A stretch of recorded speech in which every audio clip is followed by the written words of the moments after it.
Good Wednesday morning and welcome to Korea Today. In an unprecedented move, the Korean government requests that the Constitutional Court disband a minor leftist party. The main opposition Democratic Party calls this a threat to the democracy of the Korean people. The greatest welcome on earth is how some media is describing how President Park Geun-hye was greeted by Britain. More coming up in the headlines. And more conglomerates will be subject to monitoring by creditor banks next year. We'll tell you more on In Print. And the so-called airpocalypse, or the toxic smog engulfing China, is now causing concerns in Korea. The details coming up. It pops with fresh flavor, especially at this time of the year. Chef Andreas Krompel fishes up some shrimps for a savory plate of spicy grilled shrimp. Yummy. Then we'll take you to some fun hangout spots frequented by foreign residents who now call Seoul their home. Check out these special hideouts live on this Wednesday, November 6th, 2013. From Arirang News, this is Korea Today. And a good Wednesday morning. Thank you for joining us on Korea Today. Good morning, everyone. So President Park Geun-hye has kicked off her state visit to the United Kingdom in style. She received a warm welcome by Queen Elizabeth II and the Duke of Edinburgh with 41 gun salute and a white horse carriage and all. And the royal band played the national anthem of Korea, and it really gives you a whole new feeling. Listen to this.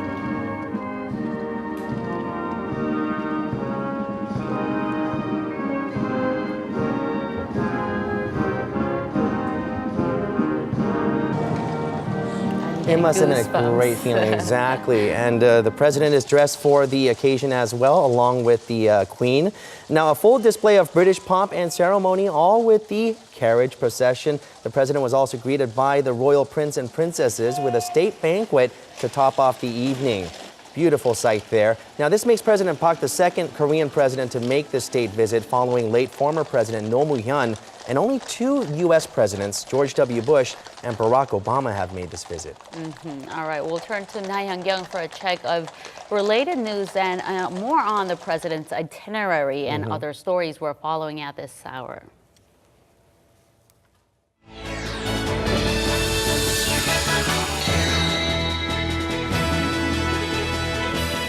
So as you just saw, the ceremonial welcome President Park received was royal from top to bottom. Some domestic media outlets have gone as far as to call it the grandest greeting on earth. Now, after receiving the red carpet treatment, President Park attended a groundbreaking ceremony for a Korean War veterans memorial. She said the memorial will represent the two nations' special ties and developed relationship, adding that the construction comes at a meaningful time as this year marks the 60th anniversary of the Korean War armistice and 130th anniversary of diplomatic ties between Korea and Britain.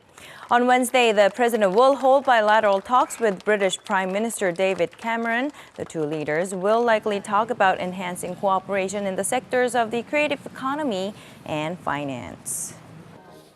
And apart from taking part in those activities, President Park Geun-hye was also busy taking care of domestic affairs. The president approved the cabinet's decision to file a petition calling for the dissolution of minor opposition Unified Progressive Party, a first in Korea's modern history. The UPP's doctrine and its founding principle pursues North Korea-like socialist values, contradicting the fundamentals of our constitution, which is based on a liberal democracy.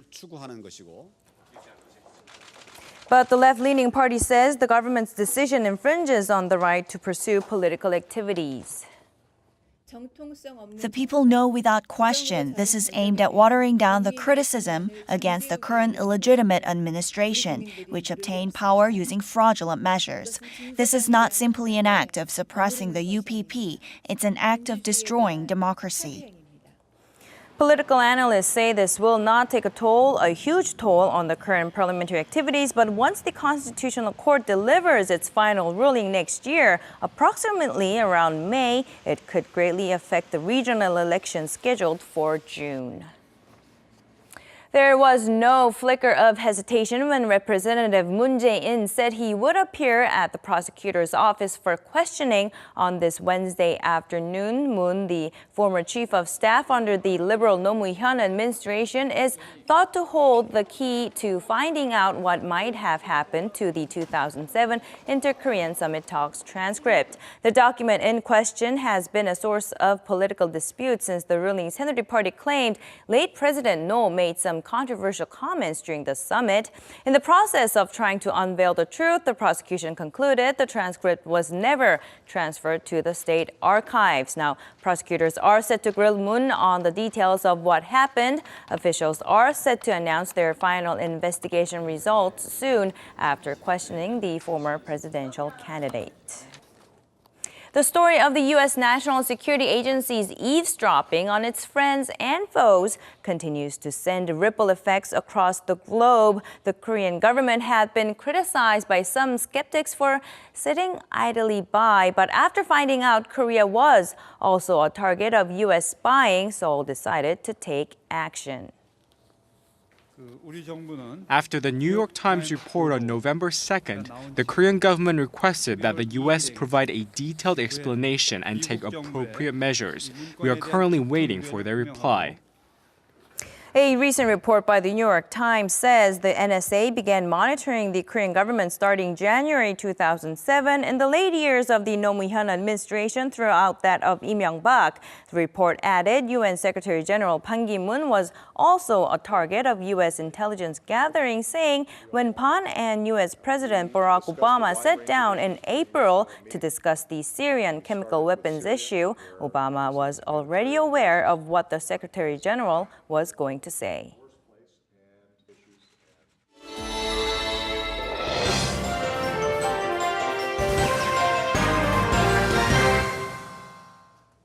And good morning, everyone. Things just got a little bit more interesting. As you might have anticipated, the headlining story this morning is that of the heat-turned fire that's burning under the left-leaning Unified Progressive Party. Let's go ahead and launch today's imprint with a look at how Gyeongyang Shinmun took the story.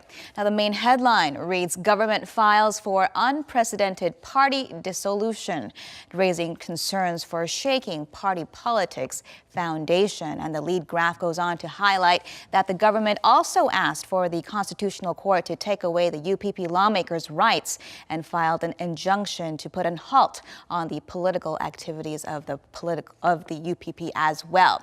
It says this is the first time in 55 years that the government tried to break apart a political party through administrative authority, and the first time ever that it is doing so through the courts. The paper says the justification the Justice Minister Hwang Kyo-an gave yesterday is based on faulty logic on 3 accounts, that is, overly associating the UPP and affiliated revolutionary organization, that is, 2, liberally interpreting the party's principles, and 3, that it connected a statement that anybody can make that the national security law should be repeated to following the line of the North Korean government. Gyeongyang says there is criticism that this position of the government is more damaging to democracy of the country as a whole. And next up is 동아일보. Let's go ahead and take a look at its main headline. Democratic Constitution called upon to decide on UPP's fate. And its lead asks where the Constitutional Court will draw the line as to what level of political activity is tolerable in the field of liberal democracy. That question is followed by the statement that the government made the move it did in the backdrop of a free political sphere because it found that the basic for the UPP's political entity went directly against the basic orders of Korea's liberal democracy. It's emphasizing the fact that the ball is now in the Constitutional Court's court, which vowed to give an impartial ruling. Now, a quick look at another development from yesterday here on the side article. The headline reads, Chondu-hwan law to be expanded to general public. Now, you'll remember the Chun-Doo-hwan law had allowed for a more liberal and expansive tool for regulators to collect on past due fines for former President Chun-Doo-hwan by allowing for search and seizures on third parties who could have benefited from the evasion. This liberty is now to be adaptable on members of the general public as well, following a decision at yesterday's cabinet meeting. This is meant to claim illegal assets hidden under the help of the family. And with this latest development, the paper foresees it being adopted on the probe on former Daewoo chairman Kim Woo-jung. All right, and scooting right over to 중앙일보 now. As you have been seeing, the overwhelming front page image featured this morning is President Park Geun-hye's ride with Queen Elizabeth II. 중앙일보's image title reads, President Park heads to Buckingham Palace in royal carriage. She is just one of 59 heads of state to receive a state invitation from the Queen. A bit of trivia there for you. The British government only allows 2 such invitations per year. And as you saw at the top of the show, the pomp and circumstance was rolled out for the occasion. And we can't forget the Duke over here on this side as well. All right, let's go ahead and scoot on over. As you can see, 조선일보 has similar stories there. Take a look at Main Business newspaper's main headline over here. It reads, conglomerates subject to monitoring from creditor banks likely to grow to 43. And what appears to be a more aggressive move to prevent future investor losses, the number of designated core companies which owe money to the bank will be grown to 43 next year, to include Hyundai, Hankuk Tire, and Haidt Jinro, according to the paper. And the included graph expresses that growth by bars, and it says the Financial Services Commission also said it will separately monitor a group of companies that are showing signs of trouble as well. And with that, we'll wrap your look at what's in print on this Wednesday. Next up are your closing numbers from Tuesday's market action.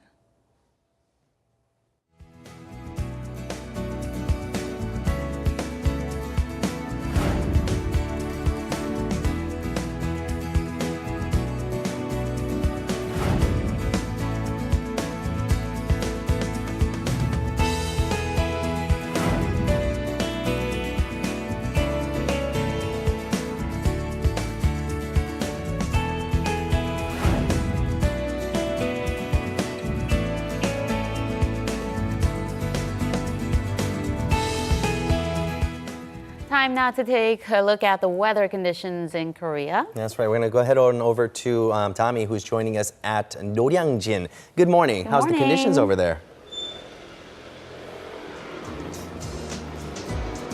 Good morning, everyone. Today I'm reporting live from Dongjak-gu, Seoul at the Noryangjin Fisheries Wholesale Market.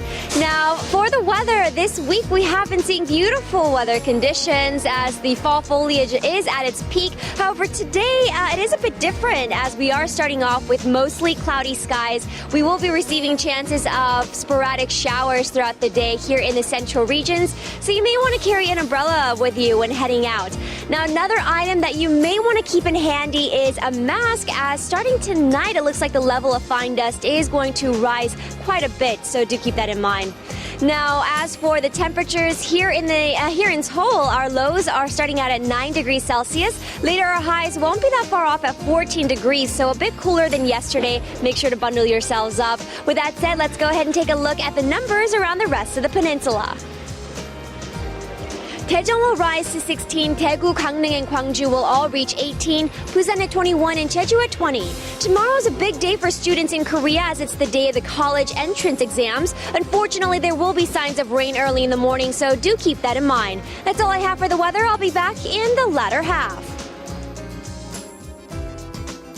An 8-year-old girl in China has recently become China's youngest lung cancer patient, with doctors pointing fingers to air pollution and the intense smog coming from China engulfing the Korean peninsula. That certainly can't be any good news for us. For that and more, joining us is Arirang's Connie Lee. Good morning, Connie. Good morning. So how are the smog levels in Korea right now? Well, currently the levels are in normal stage right now, but come tonight and tomorrow morning, as Tommy mentioned earlier, the smog levels are supposed to be worse. And a lot of it is coming from China, which apparently is burning more coal as the weather gets colder, apparently. You're absolutely right. The air pollution in China is actually extremely bad right now.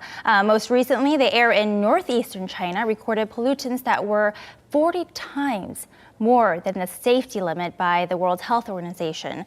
And as the winter season is fast approaching, China's air pollution is about to get seriously worse. And the winds that are bringing the smog here are also making Korea's air less friendly. It's not a fuzzy screen that you see. That's the air in China these days.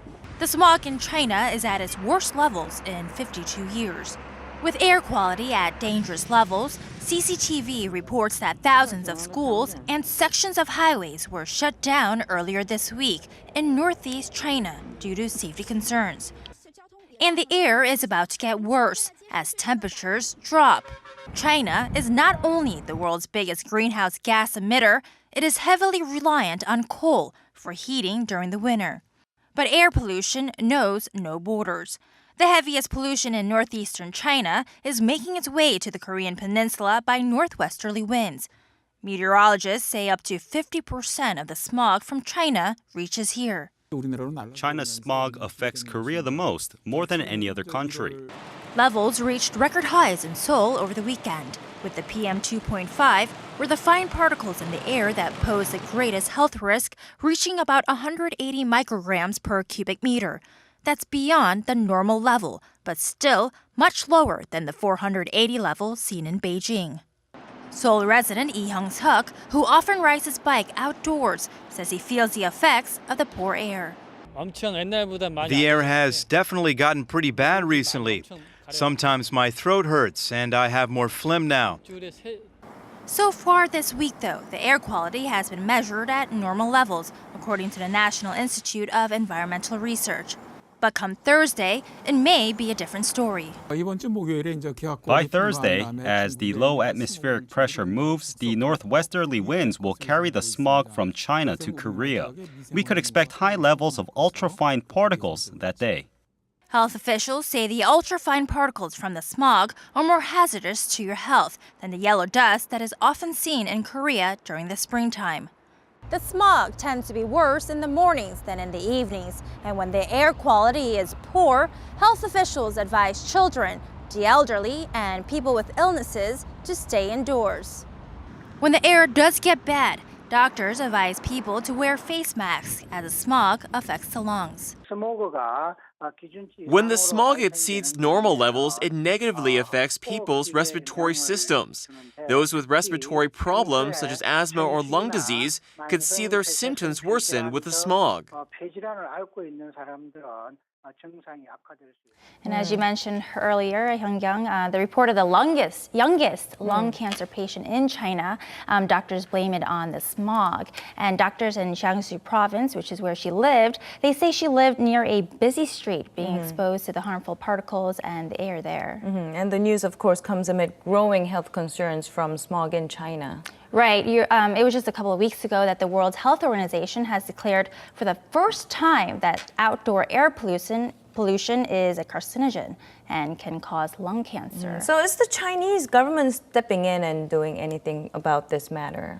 Well, in fact, the Chinese government don't have a really good track record of keeping standards or enforcing regulations, but it looks like this time around the Chinese government is trying to get serious with its newfound commitments to reduce smog levels. Now, several cities have put in place emergency plans to deal with the air pollution.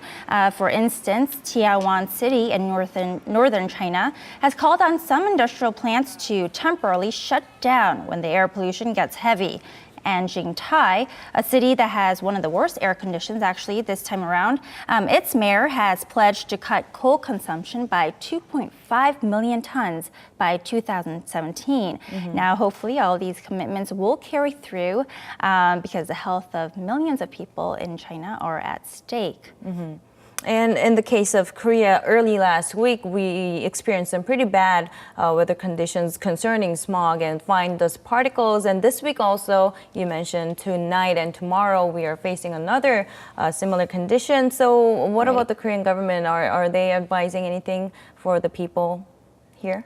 Well, the Ministry of Environment says by the end of this month, they hope to expand this alert system of the ultrafine particle reading system. It's being tested right now in Seoul, but they hope to expand that nationwide by the end of this month. Now, that system, displayed at bus stops and other noticeable public locations, will give the reading of the air quality of that day, so people can be more aware of the pollution and possibly stay indoors if they can. Now, the government also said that by the year 2015, it will set up a warning alert system, which will be activated if the city is suffering from heavy air pollution. And then, depending on the alert, corresponding measures will take place.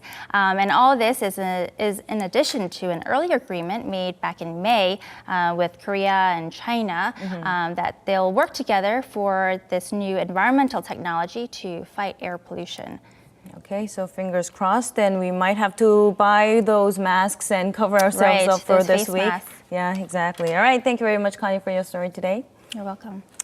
And it might be fine dust particles in the air, but nonetheless, autumn is in full swing. And later on, Korea Today, Chef Andreas Krampel will join us to show us, then to stir up some fresh shrimp in the studio. He will show us how to cook with the plump and flavorful ingredient, a spicy grilled dish, as well as an interesting take using toast. Stay tuned.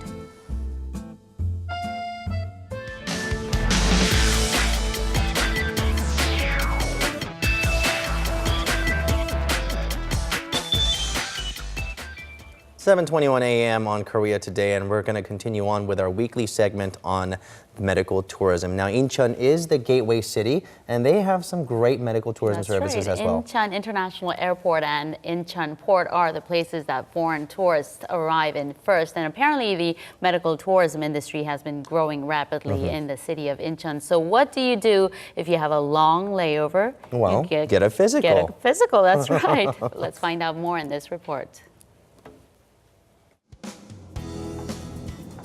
Incheon is situated on the northwestern coast of Korea. It's made up of 150 islands and an inland area of 500 square kilometers, making it the third largest city in Korea.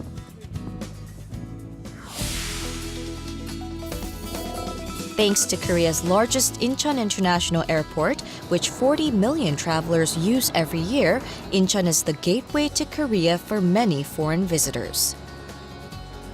And this is where Incheon's medical tourism begins. I'm on my way to visit Busan, but there was a lot of spare time between transfers, so I made an appointment to get a physical examination. Borisenko Tatiana, who is visiting Korea and has a 5-hour layover, made reservations for a special program designed for people with downtime between flights. She arrives at her destination in less than 3 minutes. It's the Inha International Medical Center located right next to the airport. The medical staff visit her room to check up on her conditions and explain to her what tests she will be receiving. 오늘 이 방에서 동맥경화 검사, 심전도 검사, 폐기능 검사를 진행하실 겁니다. Tatiana will receive an overall exam for cervical and breast cancer, as well as tests for other menopause-related conditions that take about 4 hours. Here, they offer over 10 different physical examination packages. They're customized by age and gender. We try to provide the best medical services, from physical examinations to dermatology, plastic surgery, dental care, Korean medicine, as well as spa services for tourists who come to Incheon. I like that it's near the airport so I don't waste my time, and also that I can get different medical services since there are various medical departments in one hospital building. This is the International Healthcare Center operated by Inha University in Incheon. Last June, the center became the first hospital to be JCI accredited across all departments. And with the establishment of the International Healthcare Center in 2009, it became the first hospital in Incheon to cater to foreign patients. This is my first time here, but I was very pleased with the professionalism of the staff. The Inha University Hospital is among the top 10 medical tourism hospitals for severe illnesses in Korea. Patricia Ryak also came to Inha University Hospital for breast cancer surgery this past summer. It's very good. It's 122. Good. Thank you. Is the treatment would happen very quickly, and I wanted it to be treated very quickly. So between the time I was diagnosed and the time I'm going home now was 5 months. 5 months. So very, very quick. I'm going to get discharged today, yes. Yes. 축하드립니다. Congratulations. Thank you. I'm very happy. The state-of-the-art cancer treatment equipment and physical examination programs at Inha University Hospital was key to her successful treatment. To allow all foreign patients to continue treatment seamlessly after returning to their home countries, the medical charts and related documents are written in English. They need to take their charts back home in order to continue their treatment. Since medical charts are important, we provide them in English. After staying in the hospital for 5 months, Ryak says she hopes to return to Incheon and enjoy the tourist attractions freely sometime in the future. I've been very impressed by the level of technology that I've found at Inha University Hospital. The treatment has been very professional, very efficient, very effective. Some of the machinery is amazing, very high tech, and I think that I have benefited from that immensely. The abundant tourism infrastructure in Incheon is an important driving force and foundation for the city's medical tourism industry. Hanwha Island is historically important with rich artifacts from ancient prehistoric periods up to the Joseon dynasty. The Cheonjeong Temple blends harmoniously with the beautiful Hanwha Island scenery. It was built in the 4th century when Buddhism was introduced in Korea and is currently one of the country's oldest temples. I think it's a very beautiful scene here because in Thailand we have only 2 seasons, hot and hotter. But it's very cold and very comfortable. I think most, including place and people, I want Thai to know about Korea. In 1883, the Incheon port first opened and Korea entered its modern era. For 130 years, Incheon has introduced Korea to modern culture. The Incheon History and Culture Street is lined with old architecture, and the famous Chinatown is preserved just as it was 100 years ago when Chinese merchants began to settle. This exotic area is a must-see tourist attraction. I feel fine here. It's very nice. The shops here and then the trees and the wood. It's really nice. Nice place here. Leading technology infrastructure, convention centers, luxury hotels, and other advantages of city planning are what makes Songdo a desirable tourist destination. There are currently 20 large-scale medical facilities with domestic and international accreditation. Gachon University Gil Medical Center is world-renowned in the field of infertility and artificial insemination treatments. Before I came to Incheon, I thought it would be an ordinary hospital, but after getting tested and treated for infertility, I realized how dedicated these world-class medical professionals are. I hope to see great results before returning home. Every day, there are over 10 patients who seek treatment here. They see many patients from Mongolia because they do not yet have many infertility clinics available. The medical center's infertility clinic was the first to use the Primo-Vision system in Korea. With this key technology, doctors can monitor all embryos without disturbing them. This system records the progress inside the incubator, increasing the chance of assessing embryo development precisely and transferring the ones with best quality for implantation. The average cost of each medical equipment at Gachon University Kyul Medical Center is worth several million US. They also have a helicopter and trauma surgeons on call 24/7 for emergency patients. As such, Incheon area hospitals focus on investment to develop medical techniques and world-class facilities. Approximately 2,000 foreign patients seek the Gachon University Kyul Medical Center every year. Recently, many patients with severe illnesses such as cancer or cardiovascular disease and even patients who are having difficulty getting pregnant also seek treatment at this hospital. To learn advanced medical procedures and first-class medical systems, the Incheon area hospitals have a constant flow of foreign medical professionals in training. Pediatric cardiologist Nigei Jenadi says the reason Incheon receives international attention as a leading medical tourism destination is because it provides something in addition to excellent medical treatment. Medical skills in Incheon are already world-class. Especially as a pediatric cardiologist, I am very touched by the patient-centered medical services provided here. I'm sure that all of our patients have the same great impression about our hospital services. Incheon is where world-class medical techniques, state-of-the-art equipment, and patient-oriented medical professionals reside, raising its prospects as a future developing medical hub.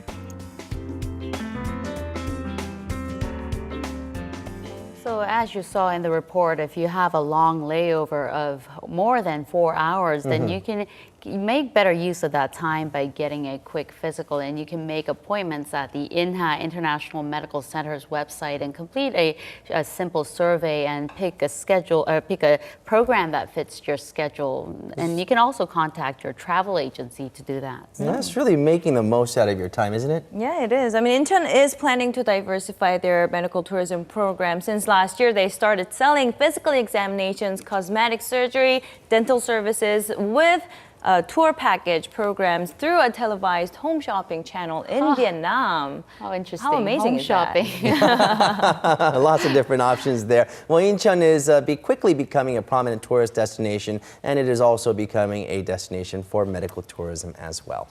All right, time now to go back to our Dami, who is standing by at a fish market. That's right. On our kitchen segment, Chef Krompel is going to cook us some shrimp. And where is the best place to get some shrimp? Exactly where Tommy is. Fish market, that's right. There she is, all geared up. So I'm back reporting live from the Noryangjin Fisheries Wholesale Market. Now I've been here a couple of times, and the reason why I love coming back is because this place is just filled with energy and it's so alive. There's so many people out and about in the morning, and quite a lot of consumers as well, because you can always get very fresh produce at a reasonable price. Now right now I spy with my very own eyes lots of different marine products, from different types of clams to abalone, octopus, and today I'm going to be introducing to you what Chef Krompel is going to be cooking up is none other than jumbo shrimp, or in Korean we call it taehao. Wow, look at the size of that, and look how fresh and delicious that they look. Now, tomorrow is a very important day for students here in Korea, as it is the college entrance exam day, and I'm pretty sure a lot of moms are stressing or worried about what to make tonight. Well, what about making a nutritious dish with some jumbo shrimp, as they're known to be very full of nutrients. So that's exactly what I'm going to be doing. Now, in the studio, Chef Krompel, look at the size of, wow, this is humongous. Okay, so in the studio for Korean Kitchen, Chef Krompel is going to make some delicious dish, that's a hard pronunciation, with jumbo shrimp. I'm going to stay tuned. You should as well, because there's lots of different ways, but I'm pretty sure that Chef Krompel is going to make it deliciously today. That's all I have for now. I'm Idami, Korea Today.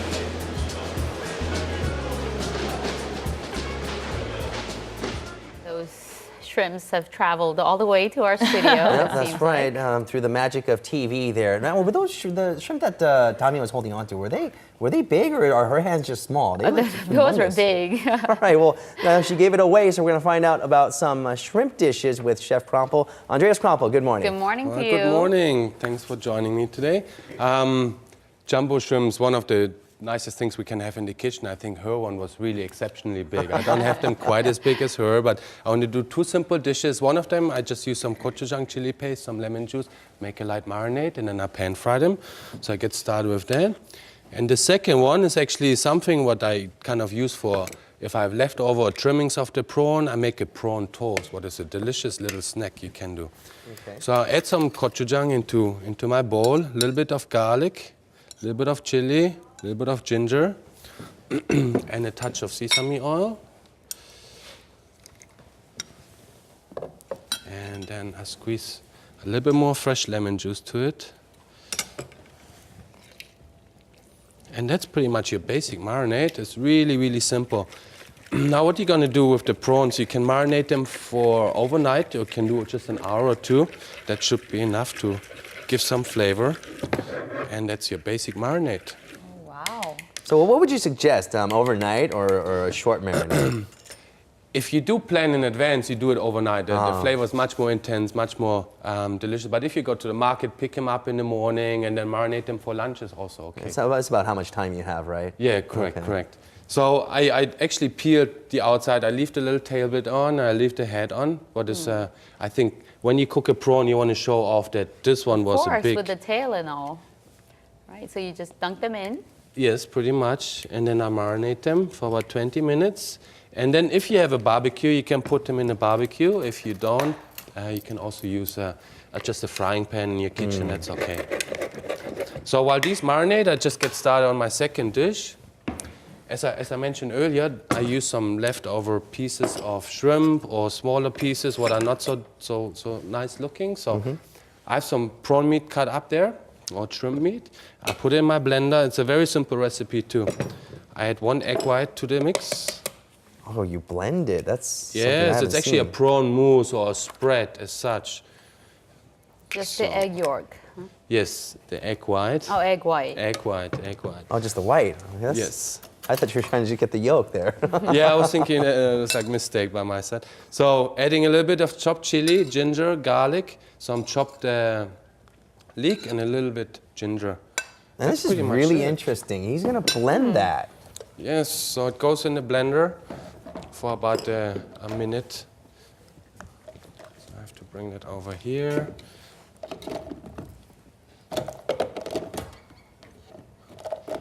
And this is something, I have 2 kids at home, they love having a small snack like this.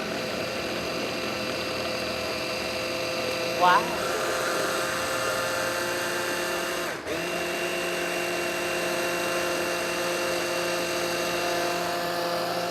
So you blend that until it becomes a fine mix. That's right. So that's how the product looks after I've blended it. Okay. And then you can adjust a little bit of seasoning. And then you have a little bit salt, pepper. Oh, I don't want it raw. You drink it. There you go. In Korea, it's a power energy drink right there. They have a little bit sesame oil to it. And of course, making a little touch of spice. I use some chili powder in there as well. So that's pretty much it. And now, very simple, I use some one-day-old bread. One-day-old bread? One-day-old bread. Why do they have to be 1 day old? Yeah, if it's too fresh, it's very hard to spread the mousse. Okay, there's a reason. That's a chef trick there, 1 day old bread. Pretty simple, you just put it on your toast bread. And spread it nice and evenly. Then you cut it into your portion-sized pieces, and very important, in the end, you dip it in sesame seeds before you fry it. So I just do a quick one now. Okay. You can cut the rinds off, you can leave them on, this is up to you. But before you fry it, you just dip it nicely in sesame, and it looks like that. All right. Let us see that. Oh, wow. And then I just put it in my pan and I fry it for 2-3 minutes until nice and crispy. So I will get that going. Okay, all right. You do the rest of the show, and then we come back for tasting Sounds good, Chef. We'll be looking forward to that. So we'll wait for that, and also wait for the shrimp to marinate as well. Chef, we'll be back to you in a little bit. See you later. All right, we'll be back with Chef Krompel in just a little bit and his finished products, but we'll take a peek at what's coming up on Korea today. It's a multicultural generation here in Korea, and with it brings many different spaces for foreign residents. Seoul offers up a mixture of hangouts where people come together to mingle, have fun, and engage in their favorite cultural activities. We take you to these hideouts.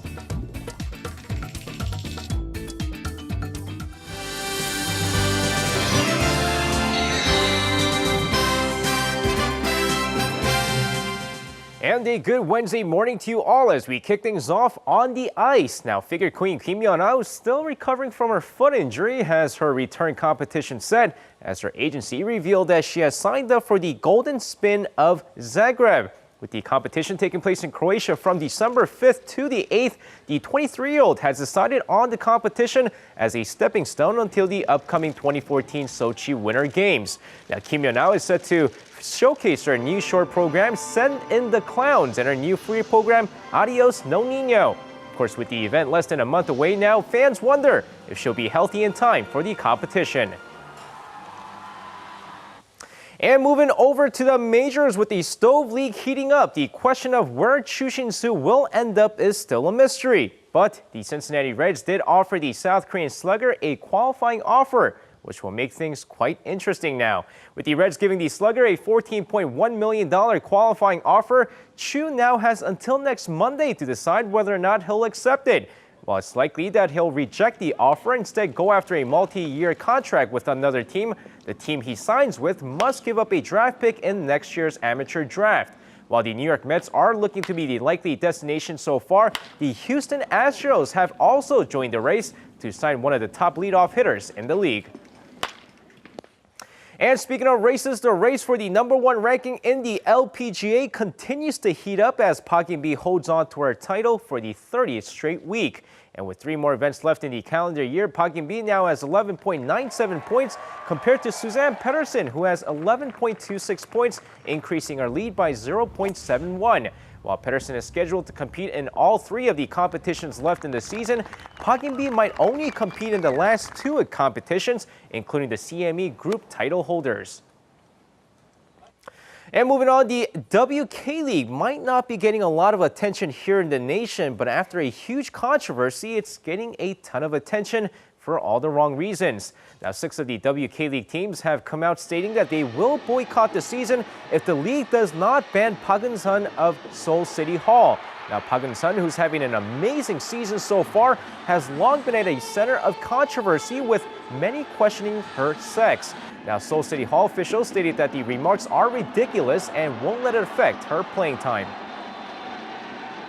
And now with that said, finishing things off with some Tuesday night KBL action as we had one game that took place last night. So with that said, let's take a look at the Changwon LG Sakers take on Incheon Itilan Elephants. Of course, going into the game here, a very close matchup with both teams tied 18-18 after the first quarter before Kim Young-hwan lights it up with 12 points in the second quarter as LG takes a comfortable 42-30 lead going into halftime.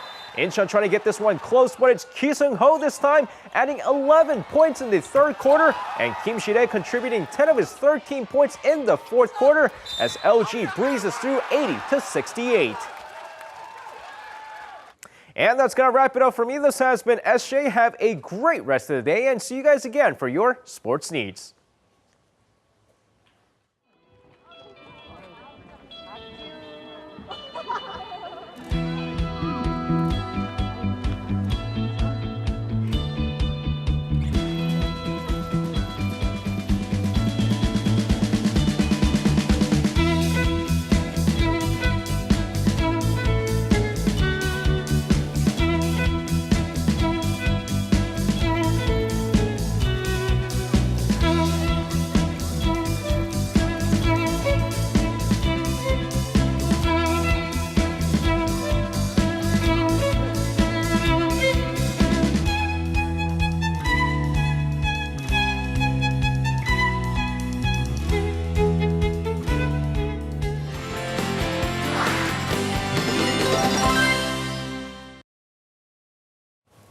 And now we are joined by Peter Bint, who has a special report on Seoul. Good morning, Peter. How are you? I'm very well, thank you. And we're going to take a look at... Thanks for asking, Young. Did we very British. Plan this? Or? Yeah, you don't usually ask, so it's like what you see in the English language books, right? That's what we really say. We're all gentlemen, you see. But today we're going to look at places that foreigners like to hang out in, right? But first, just a quick interesting point on the word used in Korea to describe hangouts. We say ajit, and it doesn't sound like a Korean word, and it's not. It's actually a Russian word, ajitpunkt, which means a ground base for activities. And it's just a shortened form that is used often here in Korea. But English speakers don't know that word at all. Yeah. Right. Let me correct you there. We call it ajitu. Ajitu. Okay. So where is your ajitu? My ajit, I guess I'd say the football field, or in North America, the soccer field. I play every week with a bunch of foreigners. It's real good fun. But I'm sure every expat here in Korea has their own favorite spot. And there's so many places to enjoy culture and art here in Seoul.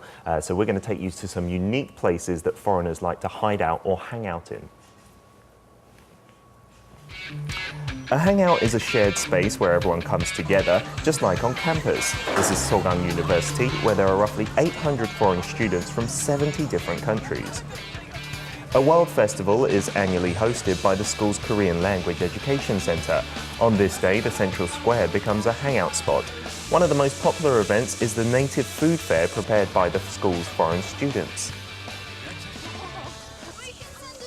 Welcome, Saudi Arabian food is delicious. You should come here often. At the food fair, a total of 15 countries are represented, and you can taste dishes like sweet crepes from France, tacos from Mexico, and curry from Singapore, as well as many more. My school is my hangout spot. I enjoy taking classes and eating meals with people from different cultures and countries. Aww. For foreign students studying in Korea, their hangout is their school, a place of active cultural exchange. In one corner of the square, traditional Korean games like 널뛰기 and tuo throwing are set up for foreign students to experience. Young and Minjung are pretty good at that. These students also have their own hangouts around Seoul. I like the mountains, the Bughasan. I usually hang out in Sinjan or Hongdae. The Hangouts, yes. This area is bursting with youth, and it's the ground zero for indie bands, so at night this area is packed with a variety of fun performances. There are people who come here every day to perform. Its indie rock band Use Cassettes. There are over 100 practice studios near Hongdae, and this one opened in 2000 and is a favourite among many bands. And that would qualify as an ajitu, right? But not necessarily the soccer. It's got state-of-the-art equipment and it's very cheap to rent, so many amateur indie bands consider it their special spot. This space for us is a place where we can work on our passion, but also we see our friends a lot here too, because other bands on our record make us practice. We hang out, talk about concerts, talk about life. There are around 20 active expat rock bands in Seoul, and this place is one of their favourite practice spaces. They sometimes share music with other band members at the studio. They definitely look and sound like musicians. And this is Incheon, where you can find some of the most foreign students from Sogang and Yonsei University. Near Yonsei University's Korean Language Institute, there's a hidden gem where many foreign students frequent. Tom is a cafe during the day, but transforms into a bar at night. And what makes this exotic spot more attractive is the unique props that amuse its customers.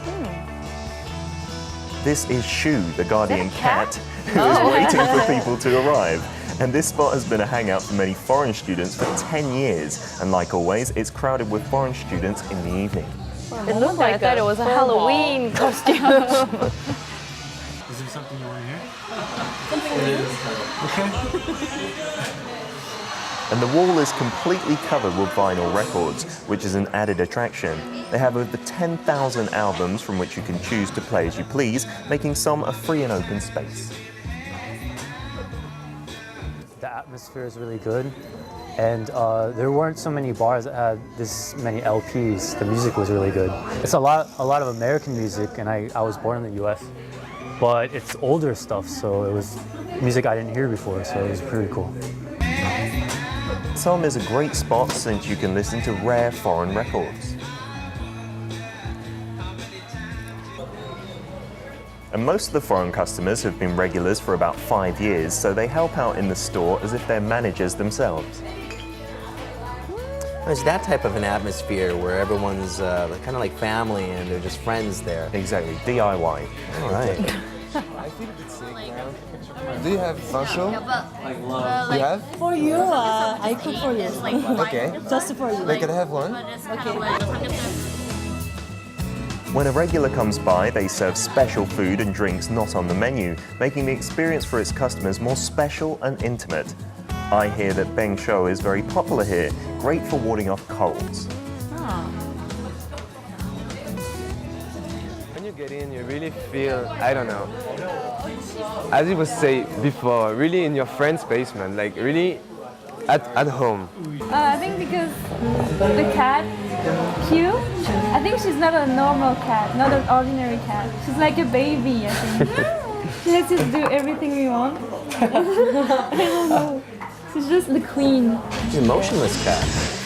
So if you don't have one already, how about digging up a special spot of your own in Seoul?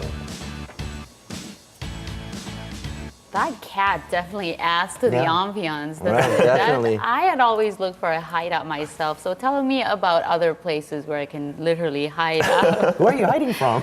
You? I've got the perfect place then. Across the street from Gyeongbok Palace, actually on the road leading up to Samcheongdong, there's the Seoul Selection Hangouts Book Cafe. And that place is great for foreigners who want to learn more about Korean culture.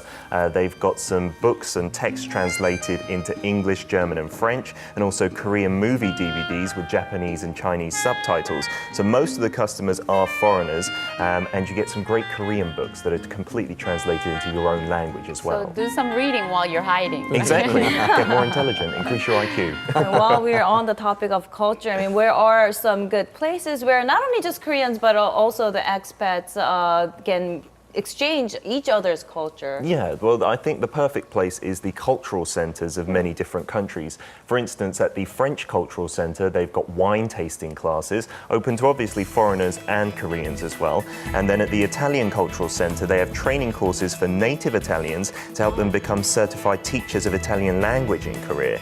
They've also got an Istanbul Cultural Centre where they hold a nice tea party where you can learn about Turkish culture. And that's held on the last Saturday of every month, and it's very popular with around 60 to 70 people. But there's so many different cultures that you can enjoy that it's probably best to narrow down your search by choosing a specific field of interest. Well, I'm sure you've run into a lot of expats as well as foreign residents here in Korea. So what does it mean for them to have a special hangout place, an ajitu over here in Korea? Well, I'm sure you know this. You know, it can be hard being away from home, no matter how long you've been in Korea. So sharing that common culture from your home country, it really acts as some kind of emotional support and consolation. I sometimes go and have a good cry at my ajit as well. Can I join you? Playing soccer, yes. Well, thank you for those hideouts, but now Young's discovered all of them, so I can't hide from Young anymore. I've got one for after the show. You're going to see me waiting for you right there. I'll just be standing right there. Oh, I knew you'd be here. Right. Thank you, Peter, for that story. All right, shall we check back in with our chef? Yes, I've been hearing a lot of grilling going on over there. So smelling as well. Exactly, the studio smells like great shrimp. Back to you. Drizzling away, yes, and it smells amazing. So I've finished the first lot of prawn toast for you to taste later, but just want to show you quickly how it's done. So again, I cut them a little bit longer. You can cut them in any shape you want. So it looks beautiful. And then you just pop it in. I normally put it in the first on the. We'll just invite ourselves over. All right. Wow, it just smells so good. We just had to come over. Oh, so you, So you pop them in on this side. Cut up in any size you want. Any size you like, Bite yes, sizes. yes, right, correct. okay. And these ones I cooked earlier, so now I'm just gonna put Looks them in my fancy serving. Too. Serving It kind of looks dish. like a lunchbox in a way. You could actually make these for Because the of kids. Yes. It'll be a that's- great snack for the kids, especially. That's right. Can And we they can. dig in now? Yes, you can. I'll left take two the small smaller one. pieces there for Okay, you. all right, great. I'll try one of these too. Ooh, it's hot. Yes, Don't it have just to came drop out it. from the pan. So on these gochujang prawns, I mean, you cannot go wrong with gochujang. I think you season it with a little bit of lemon, a little bit garlic in there, and you're pretty much done for your dish. I like how the sesame is crunchy and it's it's savory, and then it goes well with the shrimp These are too. good. Right. They're like shrimp crackers. I want to try this too. This is spicy, right? Yes, you added in gochujang. Can you cut it up for me? Maybe you can do without the gochujang, or just go a little, maybe. Maybe very little. If you don't like it too spicy, you can do a little. Right, but, adjust it. Okay, all right. So let's take one and. I was hoping you'd take one and pass it on, but. It's good. It's spicy and it has that kick. Good. And then, so now I just turn them around the first time. You make the other side crispy, and you're done for. And if you want it more crispy, you could just kind of fry it a little bit longer, yes, right? you could. Correct. All right. Well, They sounds still great. need a minute or two, but. Well, I know breakfast is served for us. Andreas, thank you for joining us and introducing some great dishes. Yes, thank you so much. All right, that just about does it for this edition of Korea Today. All right, we'll see you back here tomorrow morning at 7 a.m. Enjoy the rest of your Wednesday. Let's enjoy. Let's begin. Hyungyang.